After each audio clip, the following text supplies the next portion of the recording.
Today we're making peri peri chicken and we'll take the opportunity to talk about marinating with acid in general. We start with the chilies. Traditionally, the term peri peri comes from the Swahili word for pepper and refers specifically to African birdseye chilies, which brings the heat and the vibrant spice. Today we have some supermarket birdseye chilies. We remove the stems to get rid of any potential for bitterness and the seeds, mainly for texture. A few kind-hearted viewers have pointed out the seeds themselves bring very little spiciness. It is the pith and the ribs that really bring the heat.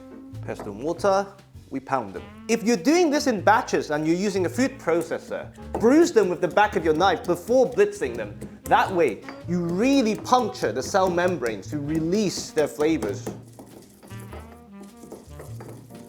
Same with the garlic, the other star of the show.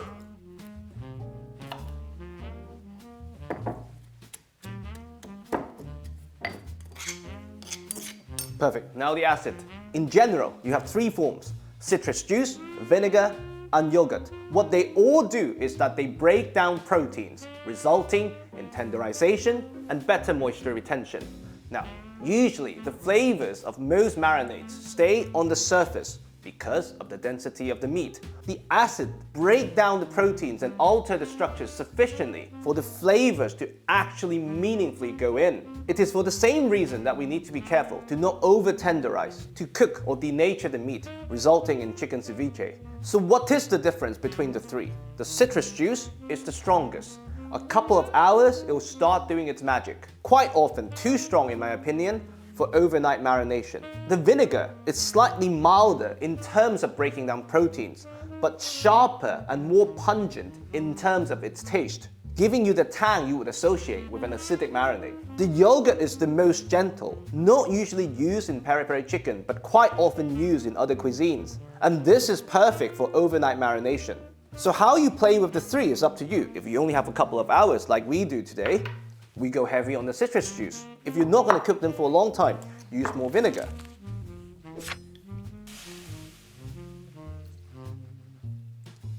Lastly, some olive oil to carry the fat-soluble flavors. And when combined with acid, this will form a stable mixture that coats the meat evenly, which will act as a moisture barrier during cooking. Chicken goes in. Season generously with salt. Should have done that during the pounding.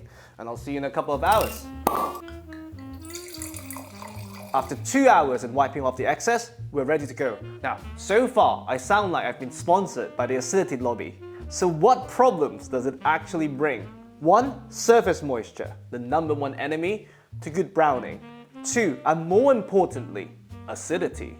The Maillard reaction, which is responsible for browning and complex flavor development, does not like acidic environments. The obvious fix would be baking soda, which unlike baking powder, is 100% alkaline. The problem is that it also brings the potential of off-putting metallic taste. A simpler solution, if time permits, is the oven. We want to dry out the surface before cooking them on the stove. And we do that at low heat, at about 120 degrees Celsius. This would evaporate and diminish the acidic component on the surface. And it comes out once it looks dry. We're not reverse searing the whole thing because I want to maximize the phase time with the hot pan. I'll see you in a bit. After about 20 minutes, we have something that's hopefully a bit drier and a bit less acidic. We're ready to cook. Hot pan, high smoke point neutral oil. Chicken goes in. And we cook it mostly on the skin side to really rend out the chicken fat, to cause the Maillard reaction we talked about, the caramelization, to give it meaty and complex flavors. Look at this color.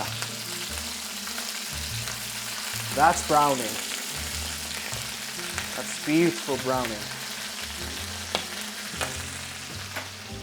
Once these beauties are approaching the desired doneness, meaning about 60 degrees for breast, 70 for thighs, at the very last minute, knowing the pan is extremely hot, we intentionally burn some butter to give it that smokiness and slightly charred flavor you associate with the famous peri peri chicken.